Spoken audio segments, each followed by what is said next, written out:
Some marriages don't end with a fight.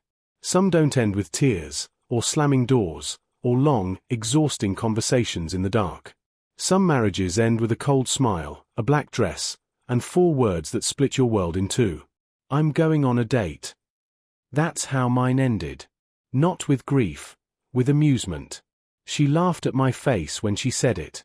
And what I said back made her freeze completely. Stay with me. Because what happened over the next 72 hours didn't just change my marriage. It brought down a criminal network, saved lives, and revealed a secret so dark, I still can't believe it was hiding inside my own home. My name is Francis Donahue. I'm 44 years old, and I live on the coast of North Carolina, where the Atlantic is wide, and the truth, when it finally surfaces, hits you like a rogue wave.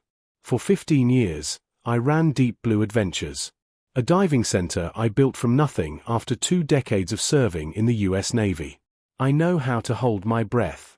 I know how to stay calm when every instinct tells you to panic. I know that the ocean will kill you the moment you stop thinking clearly. I thought my marriage was the one place I could finally exhale. I was wrong. Gloria and I had been together 22 years. 22 years of shared meals, shared dreams, shared silences that felt like warmth. She managed the books at the dive center, said she was better with numbers than I was. I believed her. I believed everything. That Tuesday evening, I was in the garage cleaning my diving gear when I heard it, the sharp click of heels on the kitchen tile. Gloria never wore heels around the house. I set down my equipment and walked inside. She was standing by the hallway mirror, adjusting a black dress I had never seen before. Figure-hugging. Elegant.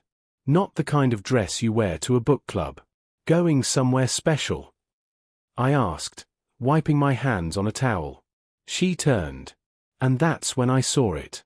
Not the warm smile I fell in love with 22 years ago. Something colder. Something with edges. I'm going on a date tonight, she said. Casual. Almost bored. Like she was telling me she'd picked up milk.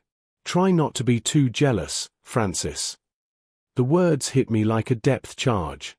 I stood there, towel in my hands, heart somewhere on the kitchen floor, watching my wife of 22 years laugh at my stunned expression.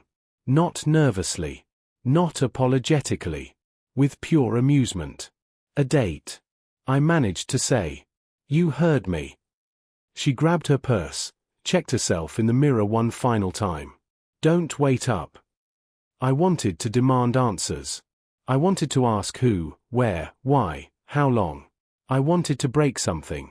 Instead, and I still don't fully know where this came from, I heard my own voice, steady and quiet. Enjoy explaining that to your sister tomorrow. She stopped mid-step. What's that supposed to mean? Nothing, I said. Have fun. The color shifted in her face. Just for a second. Then she left. But it wasn't nothing. Gloria's sister Karen lived 3 blocks away and had a bad habit of dropping by unannounced. More importantly, Karen had been asking pointed questions lately, about Gloria's book club, which apparently met far too often for a group that supposedly only finished 1 book per month. After the door clicked shut, I sat in my recliner and stared at the wall for a long time. 22 years. And she announced she was cheating the way you announce you're heading to the gym. The worst part wasn't the betrayal. The worst part was how easy it seemed for her. How little our marriage apparently weighed on her conscience. I poured a bourbon. And I started thinking. In the Navy, they teach you something that stays with you forever. Panic underwater gets you killed. When your oxygen line is compromised 40 feet below the surface, you don't thrash. You don't spiral. You assess. You adapt. You make a plan. The same rules applied here. By the time I finished that drink, I knew exactly what I had to do. The next morning, Gloria hummed in the kitchen like nothing had happened. She asked about the weather forecast. She kissed my cheek before I left for work. If I hadn't watched her walk out in that black dress 12 hours earlier, I might have thought I'd imagined the whole thing. But I'm a methodical man. 20 years of Navy service and 15 years of running a business teach you one thing above everything else. Document. Everything. And when I got to Deep Blue Adventures that morning and started digging through our finances, What I found didn't just break my heart. It stopped it cold. You think you know someone after 22 years. You think the person who sleeps beside you, who knows your fears and your favorite songs and the way you take your coffee, you think you know them. What I found in those bank statements proved I didn't know Gloria at all. There are moments in a man's life when the ground just disappears beneath him. Not the quick drop of a single piece of bad news. Something slower, more methodical. Like standing in the ocean as the tide pulls the sand from under your feet, inch by inch, until you realize you're no longer standing on solid ground at all. That's what it felt like, going through those bank statements. Gloria handled our finances. Always had. I'm better with numbers, she'd say, and I believed her, the way you believe the person you love without needing proof. That morning, I sat at my desk at Deep Blue Adventures and pulled up our joint account going back 6 months. 3 cash withdrawals. $300 each. Clean, deliberate, untraceable. Credit card charges at restaurants I'd never been invited to. A hotel in Wilmington. And one line item that made my jaw tighten, intimate apparel boutique. In my 20 years underwater, I had experienced nitrogen narcosis once, that euphoric, dangerous clarity that hits you when you've gone too deep, too fast. Everything sharpens and terrifies you at the same time. Reading those receipts felt exactly like that. I called our bank and requested detailed statements going back 6 months. Then I drove to that hotel in Wilmington and walked up to the front desk. The clerk, a young woman named Jennifer, recognized Gloria's photo immediately. "Oh, Mrs. Donahue," she said with a smile. "She's been here several times with her friend Marcus. Such a nice couple." Marcus. The name landed like a depth charge. Marcus Webb. 40-something real estate agent. Recently divorced. He'd been my dive student 3 years ago. Smooth talking, always hovering near the women in the class. I'd banned him from the center after catching him photographing female customers in their wetsuits. Now he was photographing my wife in hotel rooms. I called Tommy Rodriguez that afternoon. We'd served together in the Persian Gulf, the kind of bond that doesn't fade. Tommy now ran a private investigation firm in Charlotte. When I explained everything, he listened without interrupting.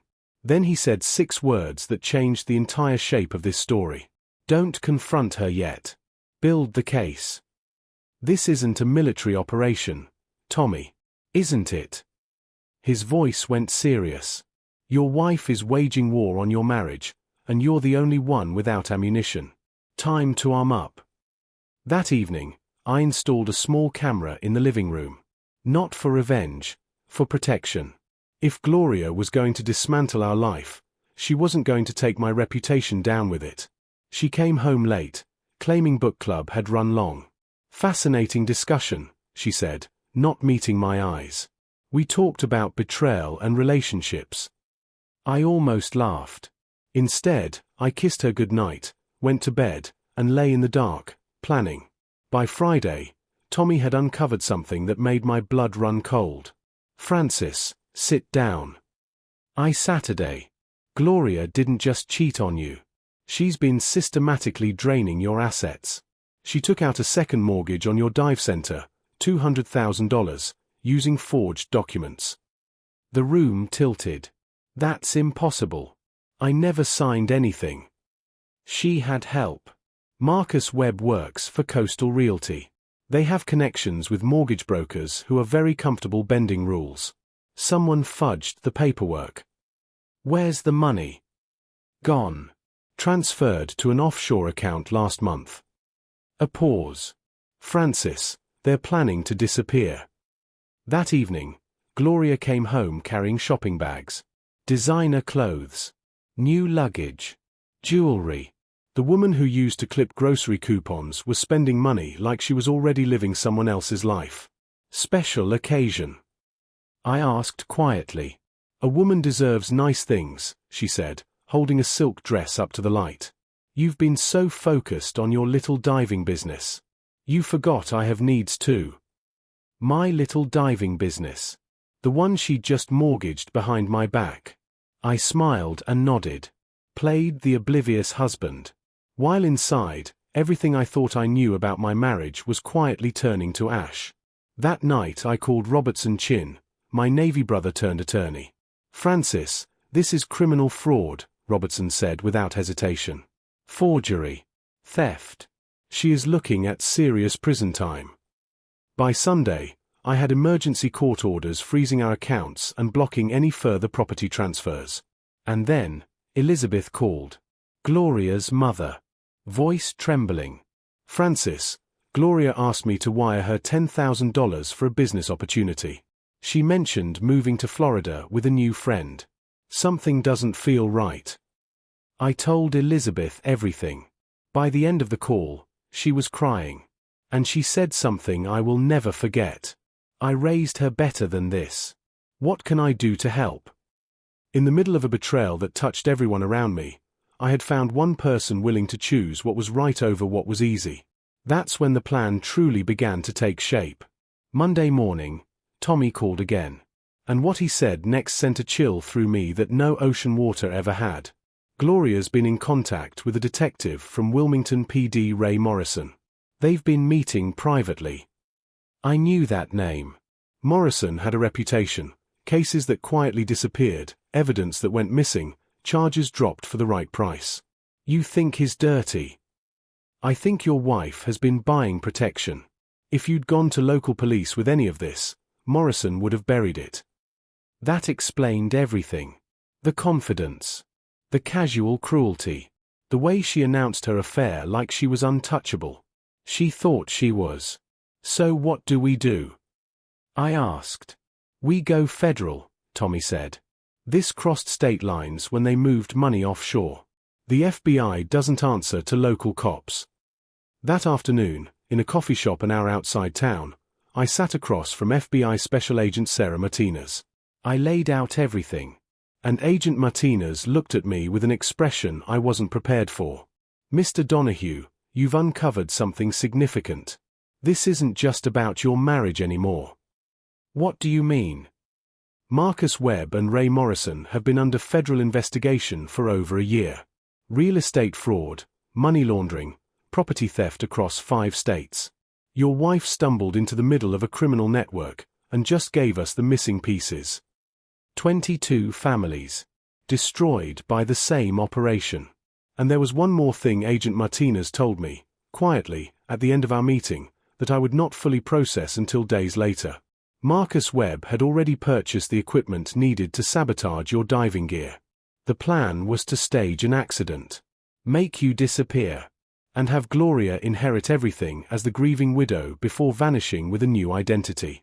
If I had not noticed that black dress, if I had not kept my head underwater, I would have been dead within the week. Thursday morning. The day Gloria thought her new life began. She packed her new luggage carefully, the kind with spinner wheels and designer tags. She folded her silk dresses with the precision of someone who had been rehearsing this moment for months. I watched from the doorway and said nothing. Tucked between the clothes, I noticed what she thought I hadn't seen: bank account numbers, flight confirmations, a passport with her photograph and someone else's name. She had built herself an exit, brick by brick, right inside our home. I kissed her goodbye, watched her car disappear around the corner. And then I called Agent Martinez. "She's moving. Whatever you're planning, now's the time." "Already in motion," Martinez replied. "Mr. Donahue, stay close to your phone. This is going to get complicated very quickly." By Friday afternoon, Martinez had intercepted communications between Gloria and Marcus. They were planning to meet that evening at Ocean View Restaurant on Harbor Street, a celebration dinner. Their last meal as free people, though they didn't know it yet. 3 blocks from where Elizabeth lived. I called my mother-in-law and explained the plan. Her voice, when she responded, was steadier than I expected. "Gloria's father would be ashamed if he were alive to see this," she said quietly. "We raised her with values. Somewhere along the way, she lost them. Tell me what you need."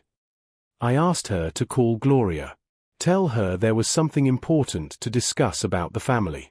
Mention chest pains. A medical test on the horizon. The kind of thing a daughter couldn't ignore. "She'll come," Elizabeth said. She came. At 7:30 that evening, Gloria walked into Ocean View Restaurant expecting a family medical emergency. Instead, she found me sitting at a table with her mother, her brother Michael, his wife Sarah, and a stack of manila envelopes. The confident smile she'd been wearing for months evaporated the instant she saw my face. Francis, what are you doing here? Sit down, Gloria. We need to talk. She stood frozen in the doorway, designer purse clutched to her chest like armor. Elizabeth spoke first. Francis has shown me some very disturbing information about your recent activities. I placed a manila envelope in front of each family member. Don't open them yet, I said. I want Gloria to explain first. Explain what? Her voice was climbing. Where you've been getting money for your new lifestyle. The $200,000 you stole by forging my signature on loan documents. The color left her face like a tide going out. That's ridiculous. You're being paranoid. Michael opened his envelope, looked at the bank records inside, and when he looked up at his sister, something in his eyes had changed forever. Gloria, you really did this. She opened her mouth. I raised a hand. You told me not to be jealous, I said, and I made sure my voice was quiet enough that she had to listen carefully to hear it. You laughed at my face and told me to try not to be too jealous. Well, Gloria, I'm not jealous anymore. I'm just disappointed. That 22 years meant so little to you. That's when she froze completely. That's when she understood that I knew everything. Agent Martinez appeared at the table, badge visible. Gloria Donahue. You're under arrest for bank fraud, forgery, and conspiracy. The handcuffs made a sound I will hear for the rest of my life. Gloria looked at me as they clicked into place, and for the first time in what felt like years, I saw a flicker of the woman I had married. Francis, please. We can work this out. We could have, I said, before you decided to destroy everything we built together. By Saturday morning, the entire operation was unraveling. 6 arrests. Detective Morrison in handcuffs. Bank accounts in 3 countries, frozen. Marcus Webb, who had planned to stage my death as a diving accident, in federal custody. 23 families, across 5 states, had been targeted by the same network. And Gloria, facing 15 years, chose to cooperate. Fully. Every name, every account, every transaction. She testified against all of them. When I visited her in the county jail, she looked smaller than I'd ever seen her. I never agreed to the murder plan, she said quietly. That's why I tried to tell you about the affair. I thought if you divorced me, Marcus would leave you alone. I was scared, Francis. He said if I betrayed him, he'd kill both of us. I looked at her for a long time. You could have just told me the truth. I know. I'm so sorry. I walked out of that jail with something I hadn't expected to find. Not forgiveness, not yet, but something that felt like the first breath after a long time underwater. Closure. 3 months later, I stood on the deck of my boat watching the sun rise over the Atlantic. Deep Blue Adventures was running again. Bookings were stronger than before the scandal. Turns out people trust a man who's been tested. Elizabeth had moved into Gloria's old office, managing bookings and customer relations with a warmth that filled the space her daughter had left hollow. And then Rebecca Martinez, Agent Martinez's sister, who ran a victim advocacy group, walked down the pier to find me. 23 families lost everything to that network, she said. They need to hear from someone who survived it intact. So I went. 12 men, ages 35 to 60, all wearing the same expression I'd seen in my own mirror 3 months earlier. A man named David asked, "How did you know something was wrong?" I didn't, I admitted. I got lucky. My wife got careless, and I had the right people in the right places. But mostly, I refused to let the betrayal destroy my ability to think clearly. Another man, Robert, who had lost his construction company and his children's college funds, asked the question that cut deepest. How do you ever trust anyone again? I thought about that for a long moment. You don't start with trust, I said. You start with verification. And you build trust slowly, with people who earn it through consistent action, over time.